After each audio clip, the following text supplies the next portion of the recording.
अब आइए बात करते हैं सैटरडे नाइट मेन इवेंट के मेन मैच का, जो कि है tag team match Seth Rollins और Bron Breakker versus CM Punk और सैमी ज़ेन। भाई साहब, ये मैच कंट्रोवर्सी से भरा हुआ है। एक नहीं दो नहीं बल्कि कई सारी कंट्रोवर्सी से ये मैच भरा हुआ है। डब्ल्यूडब्ल्यूई फैंस को इस मैच का रिजल्ट जानना है कि इस मैच में क्या हो सकता है। इस मैच को लेके काफ़ी सारी थ्योरीज डब्ल्यूडब्ल्यूई फैंस के सामने आ रही है। क्या क्या थ्योरीज है, इस मैच में क्या हो सकता है, सब कुछ बताने वाला हूँ। तो दिल थाम के बैठे रहना, वीडियो को स्किप मत करना, मिस करने की गलती से भी मत करना। देखो भाई, ये बात मैं अपनी लगातार हर वीडियो में बोलते हुए आ रहा हूँ, अभी भी बोल देता हूँ कि पॉल हेमन सेथ रॉलिंग्स और ब्रॉन बेकर के साथ इसलिए आया है ताकि सेथ रॉलिंग्स और ब्रॉन बेकर के करियर को पुश मिले। सेथ रॉलिंग्स और ब्रॉन बेकर का करियर खत्म हो ही नहीं सकता। सेथ रॉलिंग्स और ब्रॉन बेकर के करियर को पुश मिलना जरूरी है, तभी तो पॉल हेमन उनके साथ आया है। और तब से लेकर अब तक अगर तुम ध्यान दोगे तो सेथ रॉलिंग्स एक बार भी कमजोर दिखा नहीं है। सेथ रॉलिंग्स एक बार भी एक मैच भी नहीं हारा है। अब तुम लोग बोलोगे सेथ रॉलिंग्स और जे उसोस के मैच में सेथ रॉलिंग्स हार गया था, गलत। सेथ रॉलिंग्स और जे उसोस के मैच में सेथ रॉलिंग्स जीता था, हारा नहीं था। डिस्क्वालिफिकेशन से जीता था। सीएम पंक ने आके हमला कर दिया था, डिस्क्वालीफाइड हो गया था जे उसोस। भले ही टाइटल चेंज नहीं हुआ, लेकिन सेथ रॉलिंग्स उस मैच में जीता था। तो सेथ रॉलिंग्स के करियर को पुश देने के लिए ही पॉल हेमन सेथ रॉलिंग्स के साथ आया। याद है ना, रोमन रेंस के साथ जब आया था पॉल हेमन तो ट्राइबल चीफ के करियर को कितना ज्यादा पुश मिल गया था। याद है ना, भूले तो नहीं हो ना। तो बस यही बात है कि सेथ रॉलिंग्स के करियर को पुश देने के लिए पॉल हेमन सेथ रॉलिंग्स के साथ आया, सेथ रॉलिंग्स के करियर को पूरा बूस्टअप देने के लिए। तो अगर सेथ रॉलिंग्स ये मैच हार जाएगा, सेथ रॉलिंग्स और ब्रॉन बेकर, तो भाई घंटा का बूस्टअप, कोई बूस्टअप ही नहीं रहेगा। तो इस मैच में 100% यही चांस है कि सेथ रॉलिंग्स और ब्रॉन बेकर जीतेगा, या ये मैच डिस्क्वालीफाइड हो जाएगा। पिन तो नहीं होगा, न सेथ रॉलिंग्स का न ब्रॉन बेकर का, पिन तो किसी का नहीं होने वाला है, इस बात की गारंटी। वही मेन इवेंट में, सैटरडे नाइट मेन इवेंट में ये सब नहीं होने वाला है। पिन होना भी होगा तो समर स्लैम में होगा या मनी इन द बैंक में होगा, कहीं भी हो सकता है। और सेथ रॉलिंग्स के बारे में तो ये रूमर्स भी सामने आ रही है ना भाई कि Seth Rollins money in the bank जीत सकता है। ये रूमर्स भी सामने आ रही है कि सेथ रॉलिंग्स एक बार फिर से मनी इन द बैंक जीत सकता है। तो भाई ये तो सब गलत हो जाएगा, ये तो सरासर गलत हो जाएगा अगर सेथ रॉलिंग्स हार गया ये मैच। तो सेथ रॉलिंग्स के हारने के चांस 0% है। लेकिन ये मैच हार और जीत से बहुत ऊपर है, क्योंकि इस मैच में काफ़ी ज़्यादा कंट्रोवर्सी होने वाली है। पहली कंट्रोवर्सी तो ये कि सेथ रॉलिंग्स की टीम में एक और मेंबर आएगा। कौन मेंबर हो सकता है, इसके बारे में बहुत सारा रूमर्स है। काफ़ी लोग कह रहे हैं कि सैमी ज़ेन होगा। सैमी ज़ेन हो सकते हैं, क्योंकि सैमी ज़ेन ने काफ़ी फेस टर्न करके देख लिया। काफ़ी टाइम से सैमी ज़ेन फेस टर्न है और अब वक्त आ गया है कि सैमी ज़ेन हिल टर्न कर ले। याद है ना, पॉल हेमन ने सैमी ज़ेन को ऑफर दिया था। वो अलग बात है कि सैमी ज़ेन ने ऑफर ठुकरा दिया, लेकिन ऐसा बिल्कुल नहीं है कि सैमी ज़ेन आ नहीं सकता है सेथ रॉलिंग्स की तरफ। डब्ल्यूडब्ल्यूई अपने आने वाले कांड की, यानी कि अपने आने वाले सरप्राइजेस की हिंट्स देता है। तो पॉल हेमन क्यों बात कर रहा था सैमी ज़ेन से, तो शायद डब्ल्यूडब्ल्यूई हमें ये हिंट्स दे रहा है कि सैमी ज़ेन आज नहीं तो कल सेथ रॉलिंग्स की टीम में आ सकता है। अगर सैमी ज़ेन सेथ रॉलिंग्स की टीम में आया तो सैमी ज़ेन के करियर के लिए भी बहुत अच्छा रहेगा। याद है ना, सैमी ज़ेन जब ब्लड लाइन में आया था तो सैमी ज़ेन के करियर को कितना बूस्ट मिला, कितना सब ने पसंद किया। सैमी ऊसो, आज तक सैमी ज़ेन को इसलिए सब पसंद कर रहा है, सैमी ऊसो बोल बोल के। तो सोचो, सेथ रॉलिंग्स के अगर टीम में सैमी ज़ेन आ गया तो कितना अच्छा रहेगा। तो भाई सेथ रॉलिंग्स की टीम में सैमी ज़ेन आ सकता है, लेकिन उसके लिए सैमी ज़ेन को करना पड़ेगा हील टर्न। और हील टर्न करने का एक ही तरीका है कि सैमी ज़ेन सीएम पंक के ऊपर अटैक कर देंगे, जिसके वजह से सेथ रॉलिंग्स और ब्रॉन बेकर ये मैच जीत जाएंगे।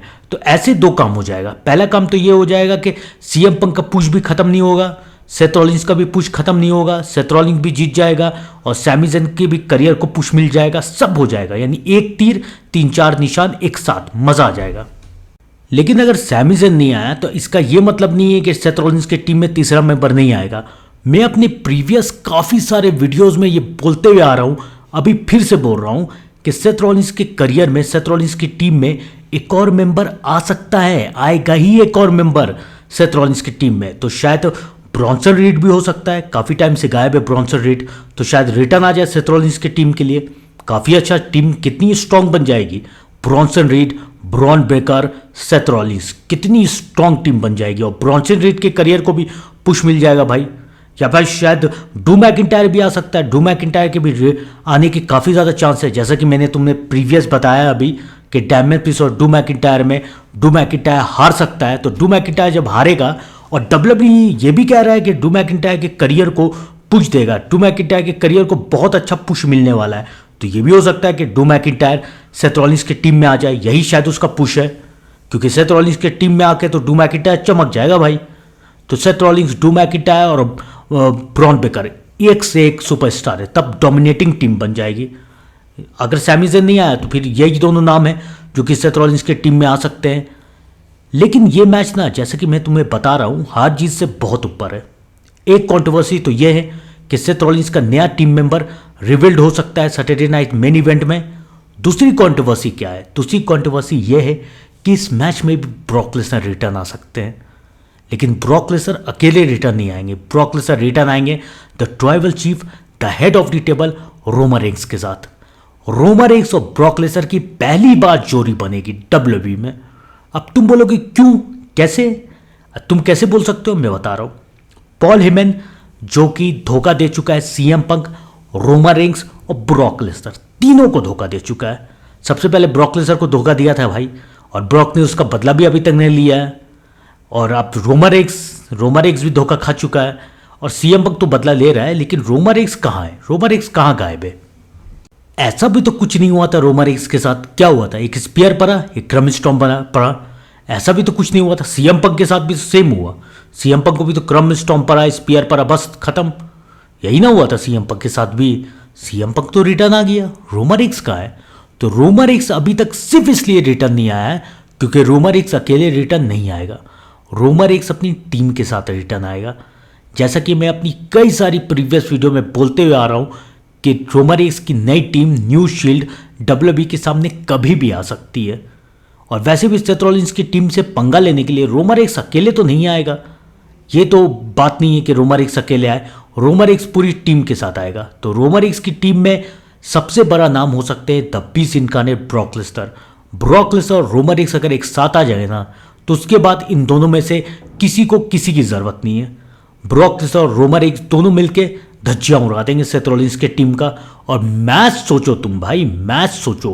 पॉल हेमन के दो पुराने गाय वर्सेस पॉल हेमन के दो नए गाय, पॉल हेमन के दो पुराने guy Roman Brock versus Paul Heyman के न्यू गाय ब्रॉन बेकर और सेथ रॉलिंस। क्या मैच होगा, क्या धमाकेदार मैच होगा।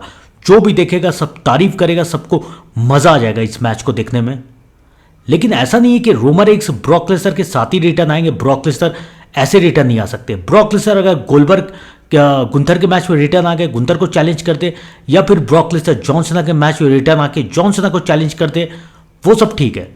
तो फिर रोमन रेंस क्या करेंगे? तो फिर एक और नाम सामने आ रहा है रोमन रेंस के भाई का। भाई किस दिन काम आएगा? इसी दिन काम आएगा, ज़ीला फाटू। रोमन रेंस के लिए रिटर्न आ सकता है ज़ीला फाटू।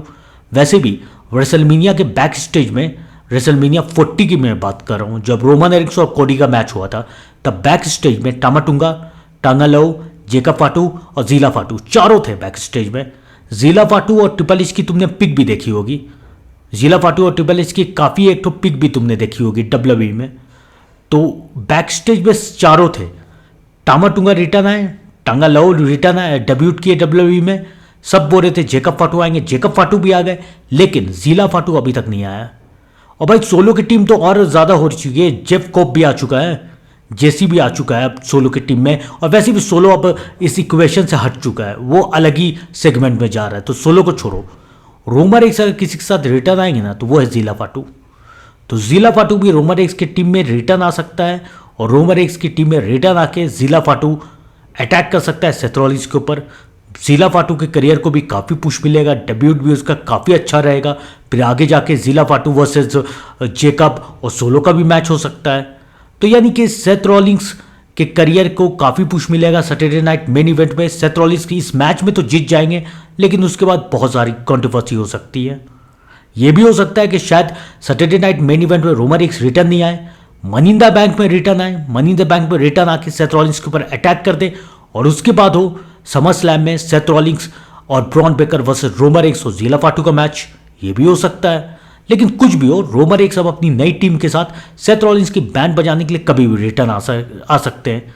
तो भाई इंतजार कीजिएगा सैटरडे नाइट मेन इवेंट का, मैं लाइव अपडेट दूंगा, तो चैनल को सब्सक्राइब करना मत भूलिएगा। तब तक के लिए thank you and good bye.